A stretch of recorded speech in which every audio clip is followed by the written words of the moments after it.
পাঁচই আজ থেকে 5-6 মাস হবে।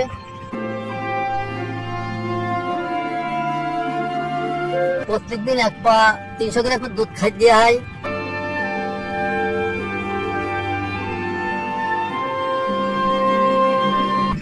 সেখানে আমি সেগুলো দিয়ে ভেঙে নিয়ে চলে যাবো, সামনে তো কুকুর।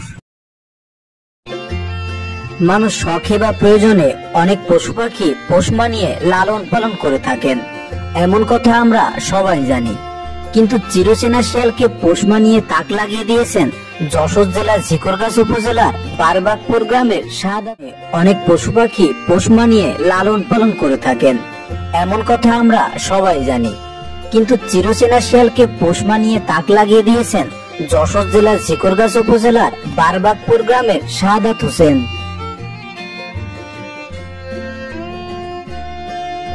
তিনি প্রমাণ করে দিয়েছেন বনের হিংস্র প্রাণীকেও ভালোবেসে বন্ধু করে নেওয়া যায়।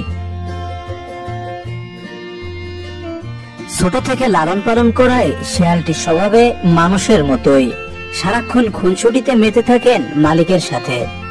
ভুল করে আক্রমণ করেন না মালিককে, বলা চলে এ যেন বন্ধুত্বের পরম এক বন্ধন। শিয়ালটি বন বাজারে ঘুরে ফিরলেও মানুষের সাথে তার রয়েছে দারুণ সখ্যতা। তাকে রুটি খেতে দিলাম, খুব আনন্দের সাথে সে সেটা গ্রহণ করলো। মালিক শিয়ালটিকে এমন পরম মমতা দিয়ে বড় করে তুলেছেন, বনের পশু বনে থাকার চেয়ে জনসম্মুখে বিচরণ করতে যেন তার বেশি পছন্দ।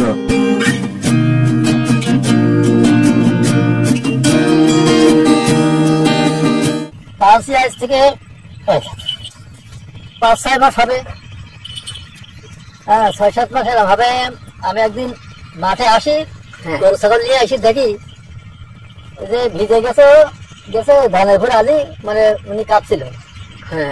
আমি আর কি নিয়ে যাই, বাড়ি নিয়ে যাই, বাড়ি নিয়ে গিয়ে গাটা মুছাইয়ে তো দুধ খাইছি, দুধ খাওয়াইয়ে ও সুস্থ করে এই পর্যন্ত। আবার মাঝে মাঝে আমি মাঠে নিয়ে আসি, নিয়ে এসে ওনার ছেড়ে দিই, উনি খেলা করে বেড়াই। আমার কাজ, আমি ব্যস্ত থাকি, গরু বাছুর খাই, এই আমার কাজ।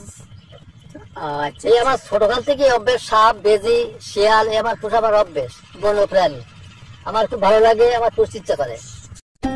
মালিক যখন গরু ছাগল খাওয়ানোর জন্য মাঠে আসে, শিয়ালটিও তার সাথে আসে এবং ঝোপ জঙ্গলে ঘুরে বেড়ায়। বাসায় ছেড়ে দিলে কেন, যে বাসায় ছেড়ে দিলে দোয়া যায়, তারপর আশপাশে আমার বাড়ি কুকুর, সাইডে কুকুর, ওর তাড়াই যদি বেরিয়ে ফেলে 2-3 কুকুর যদি তাড়াই তো পারবে না। সেদিকে বাসায় ছেড়ে দিলে ওনাকে খাঁচায় রাখায়, উঠতে উঠতে করে নামাই ওর খাদ্য হয়। এলো কথা। ওইখানে 2টা শিয়াল দেখলাম, তাই এ যদি চায় তো আবার ফিরে আসবে। ও আবার চলে আসবে, ওর সঙ্গে খেলা করে বেড়াবে, খেলা করে বেড়াবে। আমি যখন বাসায় চলে যাবো আমার সঙ্গে চলে যাবে, ও থাকে না আর খাতে হবে না। যাবে চল যাচ্ছি, ওরা চল যা, দেখবি তোর বন্ধুকে দাঁড়াই দিয়ে যা, সোজা চল যাবি।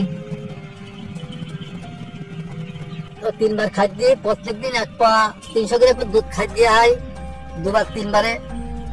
পোল্ট্রি 60 কিনে নিয়ে আসা হয়, গরুর 60 কিনে নিয়ে আসা হয়, এসে ওকে খাওয়ানো হয়। টয়লেট কখন ঘরে বান্না করে সেটা আমি তো বুঝি। প্রত্যেকদিন সকাল 8টা-8:30টার সময় মানে খাদ্য যখন তখন টয়লেট করে। শিয়ালের মালিক জানায়, শখের শিয়ালটি পাললেও কোনো পার্ক কর্তৃপক্ষ বা কোনো ব্যক্তি চাইলে তিনি তাকে দিয়ে দিবেন, শর্ত শিয়ালটিকে সযত্নে লালন পালন করতে হবে। না, আমার তো শখ পূরণ হয়ে গেছে, আমি এখন যাত্রা দিয়ে দেবো, হইতে সে নিয়ে চলে যাবে, সে পুষবে কি চিড়িয়াখানায় দেবে সেই বুঝবে। আমার শখ মিলে গেছে, পরবর্তীতে আমি আবার ভালো লাগে আমি আবার পুষবো খুঁজে। শাহাদাত হোসেন শিয়ালের পাশাপাশি বেজি এবং সাপ পুষেও মানুষের অবাক করে দিয়েছেন।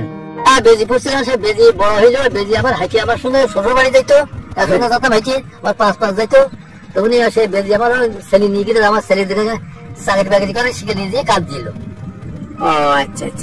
মাঝে একদিন আমি গরু খাচ্ছি, খাই দিয়ে বসে রয়েছি, আমার হাতে লাঠি থাকে, দেখি সামনের পথে একটা সাপ যাচ্ছে, বেশি বড় না ছোট না, তা সেই সাপটা আমি ধরলাম, ধরে বাইরে এসে আড়ির মধ্যে 2-3 মাস পুষলাম, পুষে আমি একজনে দিয়ে দিলাম, সে সাপ দিয়ে তার দিয়ে দিলাম।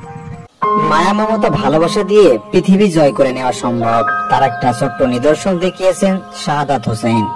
বন্ধুরা, আজ এ পর্যন্তই, পরবর্তীতে দেখা হবে ভিন্ন